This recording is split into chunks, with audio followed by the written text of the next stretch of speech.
Hi everyone again, and it's Dave and Dean. It's the Dave and Dean show. We're just continuing having conversations about business in these interesting times and the evolving nature of business and how people need to respond. And so Dean and I have been chatting, and we thought it might be good to put it out there about taking your business from essentially a person-to-person business to an online business, and the pros and cons around that, and some of the do's and don'ts, I guess. And so, Dean, you are actually going through this process right now. Maybe just unpack a little bit about what your business is and how this crisis has affected you, and what you're doing as a result, maybe. Sure. Thanks, Dave. Yeah. Okay. So in broad terms, our business is marketing, and our company, we do done for you services for marketing, mainly using social media, LinkedIn and stuff. A big part of that business is doing workshops. So I run workshops to train people how to get business. And the difficulty that we currently have with this virus going on is that it's very, very difficult to actually run a personal workshop for people. So, typically the model would be that we'd get people to a venue, we'd have maybe eight people, and we would have a day-long workshop. The difficulty now is obviously that isn't actually feasible. So I'm faced with one of two choices. Do I do what I did before, which is carry on doing the same thing, hope it's going to change, just try and press on through doing something else, hoping that we're going to come out of this very, very soon? Or do I use this opportunity to actually make some changes to the way that the business runs? So what I've opted to do is the latter, having done the former in the previous crisis back in 2008 and found that I'd wasted 18 months or so hoping the market would change. I've actually changed things. So I'm in the process right now of actually changing the workshop from a workshop that people come to face to actually something where they can sign up for it, and we have live calls via Zoom, and then we put it into a site somewhere where people can access videos later on. So that's the essence of it at the moment. Early days with that, Dave. Only been on that for the last maybe 2 weeks or so.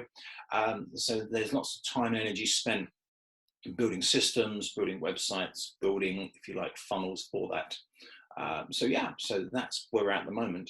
You mentioned earlier, I think in a previous podcast as well, how the last crisis you kind of waited. You said you actually felt that you waited too long to make changes, and that this time you're making changes quicker. Do you want to just elaborate maybe just a little on that, and then we'll come more into the online stuff? Yeah, absolutely.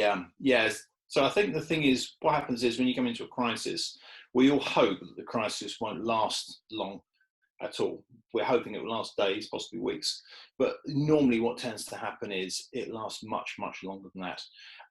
So when we had the financial crisis back in 2008, I thought it may be a month, 2 months or so.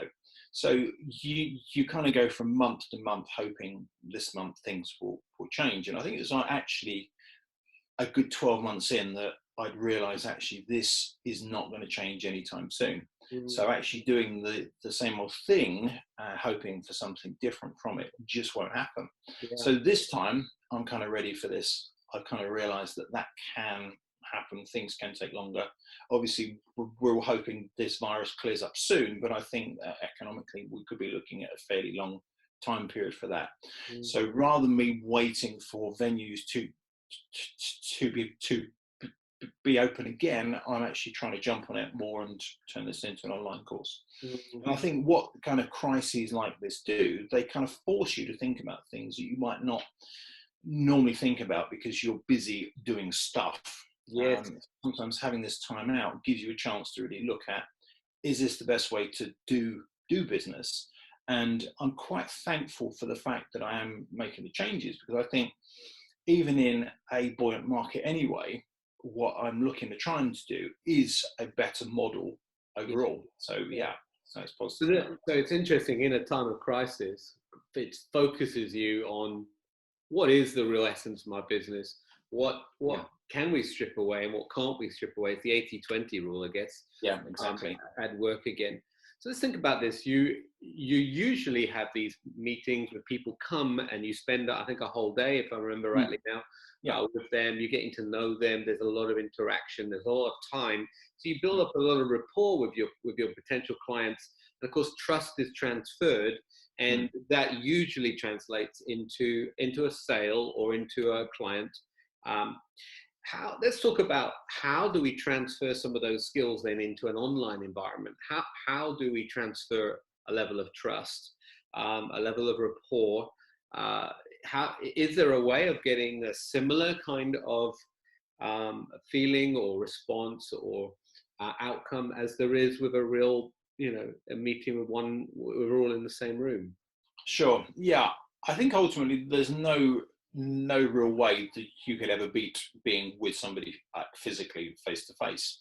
And I think certainly the overriding benefit of having a face-to-face workshop is that you build that kind of rapport and that trust, and there's the body language and there's the personal aspects you can actually build, such as things, if you're having lunch, you could be talking and then actually building up some kind of trust with people. You can't do that as much if you're doing that kind of course on on a Zoom call. You just cannot build the same rapport. The only substitute, and obviously what we don't know, is whether this is better than doing face to face. The only substitute is that you could run the same workshop for a much bigger number of people, so you don't have the same level of trust with those people, as in building the trust and the personal relationships. But as you've got the volume of people, you just got to kind of hope that there will still be people coming through from that who are interested in talking to you further. So there is a trade-off then between a few people that we're going to be intense with, and then more of a generalized market out there. I guess in this time, everybody is thinking, let's put everything online, and so the noise out there is just incredibly large. There's more things coming on my inbox every day. How then are you going to differentiate yourself from the noise that's out there? How are you going to catch the imagination of these people and get them or drive them to your workshop? I think it's all to do with value, isn't it? I think if you look at the numbers of people out there trying to put their businesses forward, it ultimately comes down to if you're offering people value. I love the quote by Frank Kern where he talks about demonstrate that you can help people by actually helping people. And it's all about the fact that if you show some value to people and you're actually giving them something useful and you're helping them for free and you're giving them something really useful, people will gravitate towards you, because not everybody does that. Lots of people are kind of wanting to make the sale straight away. They're not in it for the kind of longer term, really. So it's all about value. It's all about trying to add value to those people. I love that. I love that saying. So demonstrate adding value by actually adding value. Yeah, exactly. So in that strategy, then you'd be prepared to give some stuff away for free, I'm assuming. Yeah, absolutely. I've always done it where I offer free calls anyway. So as in if anybody can book a call, I can just sit down on Zoom and go through some ideas for people's business, definitely. And that's done genuinely with no kind of plan to actually sell them anything. I don't even mention our services usually, but what does tend to happen, 1 in 2, 1 in 3 people ask the question, such as, if you were to do this for me, what would be the cost for it? Mm-hmm. So actually, you often don't need to go in there with any kind of heavy sell.